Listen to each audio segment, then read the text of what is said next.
Batman being out for 2 weeks and being successful at the box office, a lot of people have been wondering whether or not we'll get a sequel.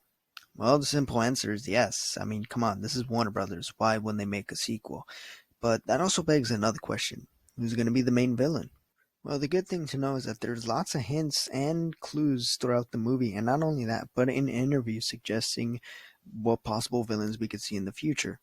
Now, obviously, one thing I should mention is that this universe, keep in mind, is separate from the DCEU, is getting its own spin-off series on the Penguin and on Arkham Asylum. So any villains that we don't see in the Batman sequels will most likely appear in the Arkham Asylum or in the Penguin. So in this video, I'll just be explaining which villains were hinted at in the movie and which ones Matt Reeves has shown interest in. Obviously, huge spoilers for the Batman movie. So if you haven't seen it, go watch it. It's a great movie. And, well, this is your final warning. Now, obviously, the first villain that we should bring up is, well, the Clown Prince of Crime, the Joker. He is the one that we actually did see towards the end of the movie. And to be completely honest, he's not the main villain of the next one. Matt Reeves said this in an interview, and I quote, "It's not an Easter egg scene. It's not one of those end credit Marvel or DC scenes where it's going like, hey, here's the next movie. In fact, I have no idea when or if we would return to that character in the movies." So yeah, the Joker's not going to be the main villain in any of the Batman movies as of right now anytime soon. Instead, a lot of people are speculating, and probably this is likely the case, that the Joker is going to be at least part of the Arkham Asylum HBO Max series that is currently in development. Honestly, I think it's refreshing that the Joker's not going to be the main villain for any of the movies, at least as of right now, because, I mean, it is kind of tiresome of getting the Joker as the main character, main villain. I mean, we had him in the 1989 Batman movie, The Dark Knight, the whole Arkham series, and also he had his own movie. So I think I think it's time to give the guy a break from being in the spotlight and give other villains the shine. But this iteration of Joker will be different, though, from the other ones, as he won't be dropped in a vat of chemicals like Jared Leto or Jack Nicholson's Joker. However, he's not going to be a mentally ill or scarred Joker like Heath Ledger or Joaquin Phoenix. In this one, it is stated that he might be a different interpretation where he was born with a disorder that makes him have a permanent smile. So to him, he's a big joke. But anyways, I'm interested to see Matt Reeves' take on the Joker, so yeah. Now, towards the end of the movie, there's a scene where Batman is badly injured and has to save Catwoman. So he pulls out this green type of liquid and injects himself with it. This green liquid ends up making him stronger and heals his wounds and gives him this big adrenaline rush.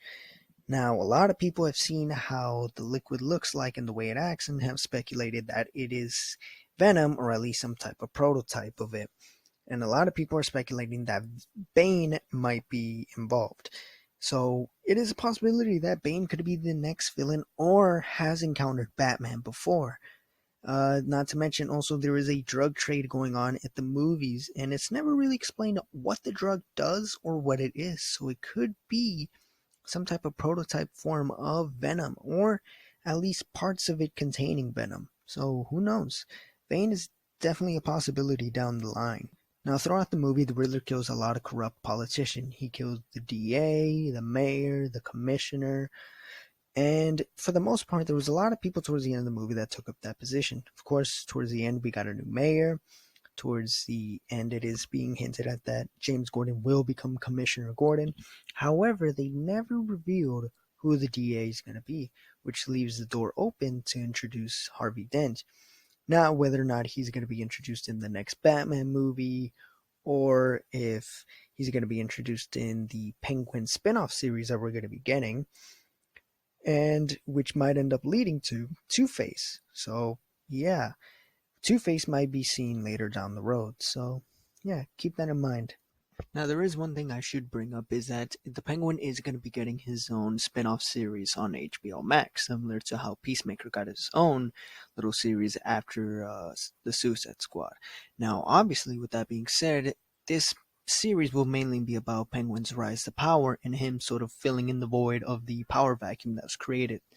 which would make sense to bring in Black Mask, and I think that would be a great rival for the Penguin, and potentially we might see Black Mask only in the Penguin, as I really doubt they'd use him in any of the Batman sequels. Maybe a reference or two, but as a main villain, it's unlikely, as we already had a mobster type of story in the Batman, so there's no point in bringing in Black Mask as the main villain in those movies. Now, next up is the Court of Owls. Now, before the movie came out, there were a lot of speculations that the Court of Owls would be involved, or at least mention of it. Unfortunately, I hate to break it, but there was no mention or reference to the Court of Owls. However, that's not to say it's completely off the table, as Robert Pattinson has stated that he would be interested in doing a Court of Owls story. So, with that being said, it is likely that they would probably save it for a sequel, or maybe its own movie, but I doubt they would include it in the sequel. But that's not to say they won't make any hints of the Court of Owls. They could probably make it where the reason why Martha Wayne sort of went insane and crazy was probably because she worked for the Court of Owls, or she saw something of them. Who knows? I think it would be interesting and honestly great to see the Court of Owls, especially in this universe. In this universe, they sort of fit, and I could definitely see them doing the Court of Owls.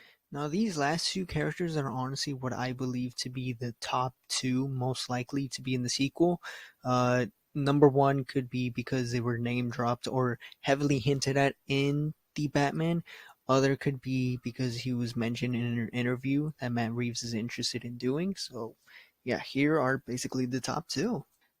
Now, in a recent interview, Matt Reeves has stated that in this universe, he's trying to keep a much more grounded, realistic take on Batman. However, he's not going to take it to the length that Christopher Nolan did, where he had basically grounded villains and no fantastical villains. In this time around, he wants to include a couple fantastical villains, but not too much. So obviously we won't get the likes of Clayface, Poison Ivy, Killer Croc.